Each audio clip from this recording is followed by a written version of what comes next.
As a photographer, I quite like to get my equipment as small as possible, as light as possible, so I can put it in a small bag and it's not too heavy to carry, especially when doing wildlife photography where it can become quite a heavy bag.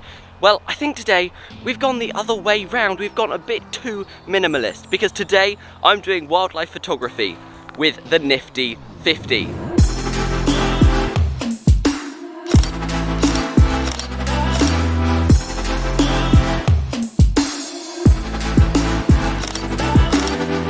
Now, for anyone who doesn't know, this is a 50mm prime lens. It's Canon's f1.8 50mm lens, and it's very small. It's very compact on a camera, and I'm using the Canon 7D Mark II as well, which is quite a large camera, making it look even smaller. I have a lens hood on it, which means it's looking slightly unusual. It's not like the normal, just normal lens. It does have a hood on it, but this lens was made for portraits. It was made for portraits and nature. You can do like leaves and stuff, and that's what we're going to be focusing on today. We are going to try and do wildlife photography if we see any wildlife, but we're also going to be doing nature, so plants, leaves, anything we can make look cool with a very small lens. And what I want to show with this is that you don't need a long lens to do wildlife or nature photography. So, without further ado, I'm going to go out and start taking photos. And I've found an awesome red leaf down here, so it's just a bright red leaf. I'm not sure if you can see this, and then it's got kind of an orangey background from the autumn leaves on the floor. So this is going to make my first photo.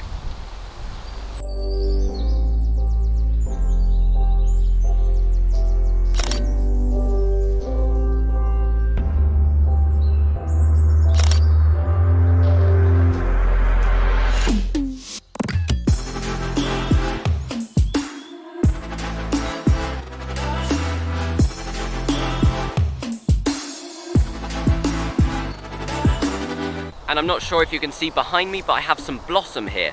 Now, I've taken some photos of this blossom and I like how the photos turned out. I was actually taking the photos from below the blossom, so I was looking up at it because it gave a different perspective, and I think it made it look more interesting, because normally you look at it straight on. But from below, it kind of gave it more of an elevated feel. I'm not sure, but I like the photos. Now, a great thing about the Nifty 50 is the aperture. It has a 1.8 aperture, and that's not very easy to find on a wildlife lens. In fact, you cannot find it on a long telephoto wildlife lens, or at least not unless you're spending many thousands of pounds. So, with the aperture on this lens, you can get beautiful blurred out foregrounds and backgrounds. Now, with the blossom, I was doing just that, because there were flowers in front and behind the blossom, because there's lots of flowers all clustered together.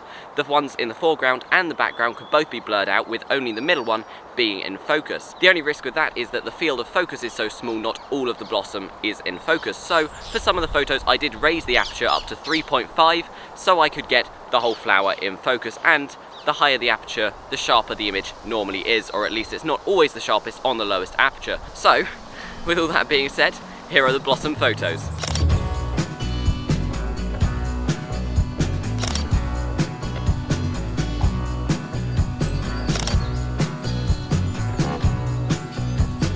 Now, I am currently in the middle of a field. I've been in this field the whole time. I filmed the intro here, I've been taking some photos. As of now, it's been about half an hour, and I've already found the blossoms, the bramble, and there are some other things I can still take photos of, so I'm going to stay around here for a bit. And that is the beauty of the Nifty 50, or a smaller lens. You don't have to go as far to find things, because it forces you to take photos of things you normally wouldn't. Normally I'd go out into forests and big fields, wild areas to try and find wildlife, and then I'd zoom in, take the photos. With this lens, I really have to look at what I've got close to me, and I have to use them in my photos. So leaves, plants, and hopefully we will get some wildlife. Who knows, we may see some wildlife close, or we will go onto the canal later and then ducks come very close, and I've got some awesome photos of ducks in the past with this lens. I also thought I'd add, it's a very overcast day. Now the sky probably looks white behind me, but it is an overcast day, which means there's not much light. The beauty of the 1.8 aperture means it lets a huge amount of light into the lens, so we can still get good photos without the ISO having to go too high. So I think I just felt a few drops of rain, and I really hope it's not going to start raining. If it does, we'll just keep going. I can keep the cameras under my coat to keep them nice and dry, but hopefully the rain will hold off and we can take some more photos.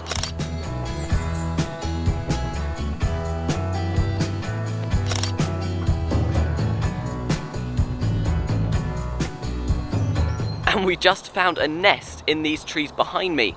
I was standing in amongst the trees trying to get close to the birds. Because I've a small lens, the birds have to come close to me. I was thinking if I just sit there, maybe they'll come on a branch near me. I could hear them. Anyway, as I was standing there, a great tit flew over to one of the branches and it just disappeared, and there was a hole in this branch. Now, I've come away from the trees because I don't want to disturb the possible nest. They may just be searching for nests. It might not be an actual nest they're building, but it was cool to see anyway. And so I have a photo of the great tit sitting at the nest hole. Obviously, we're going to have to crop it quite a lot because it's a very wide lens, but we're definitely going to come back and take some more photos of this tree and of hopefully the great tit nest that is there. So if you want to see that, make sure you subscribe and hit that like button if you're enjoying the video so far.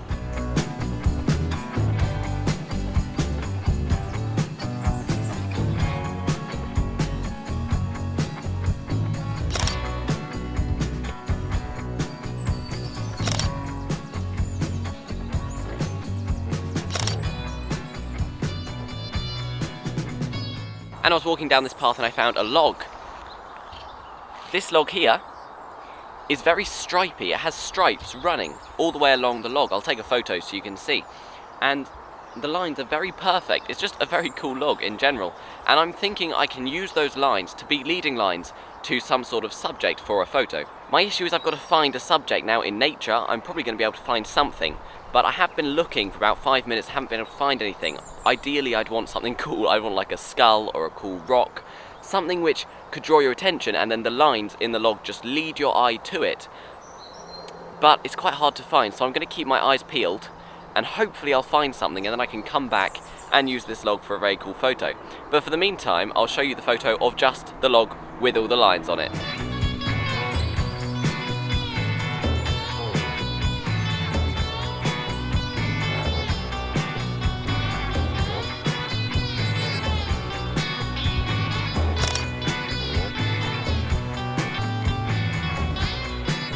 And I've swapped to my phone now, so if the quality's gone down, that's why. I was using the Canon 50mm to vlog, but yeah, now I'm using the phone because it started raining, the wind has picked up, and it's got a lot colder. Now, I knew the weather wasn't ideal today, which is why we used the lens with a very low aperture, so we get lots of light, but I was hoping it wouldn't rain or be too windy. But in the meantime, I can talk about why I'm doing this and what I plan on showing you by doing this. Now, when I started photography, I started with a short lens. And I think most of us start with a short lens. Not the 50mm 1.8, I started out with the Canon kit lens 18-55, which is what I'm vlogging on today. I'm now using the phone because it's started raining, as I say, but I was using the Canon 250D and the 18-55mm lens, so you can see that lens through the video anyway. This is going to be the start of a new kind of series where I go out with one lens, one camera, except for the vlogging camera obviously, and I'll see what I can do.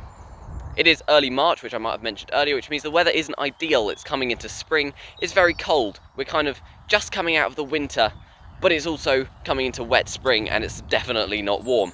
Now, I'm sorry if this footage is a bit shaky because it's very cold and my hand is literally shivering off, so I'm going to put you guys away, do a bit of walking, and if I find anything, then I'll talk to you then.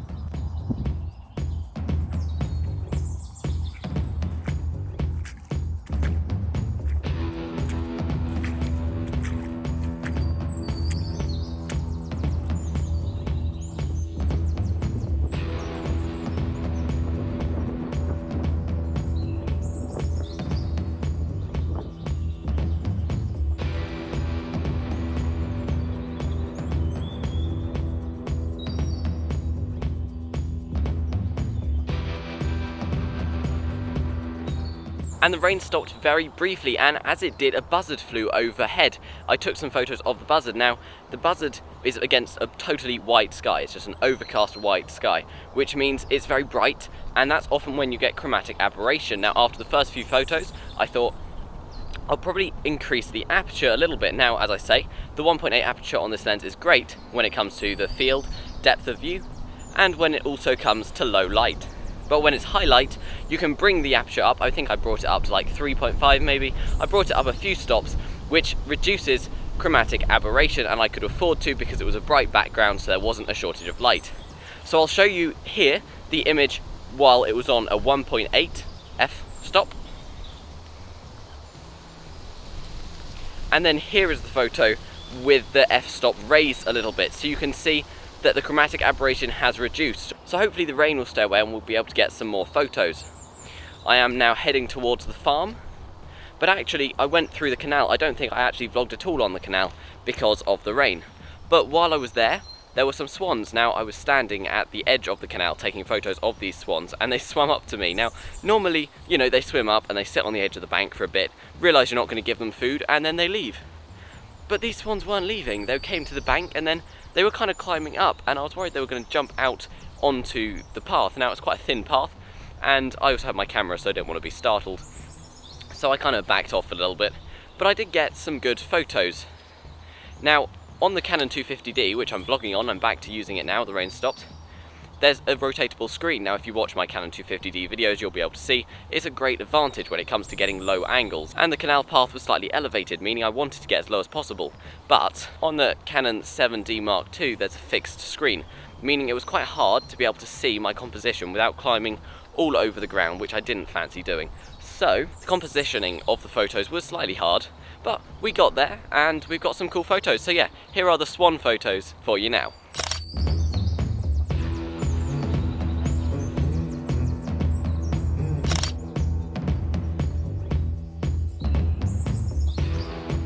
And the weather has got a bit worse again. I'm not sure if you can actually see if it is raining, but trust me, it is. It's like really light rain, you know, it's just tiny drops in the sky, but there's lots of it, so it almost feels like a blanket of rain. And so it's wetter than it looks. Anyway, I think we've got some pretty good photos today. We've done some plants, we've done some flowers.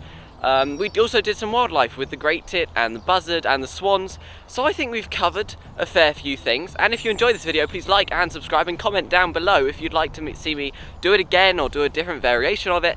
But I think because the weather is progressively getting worse and it's also extremely cold and I've been out quite a long time now, I think we're going to call it a day there, and I will see you in the next one.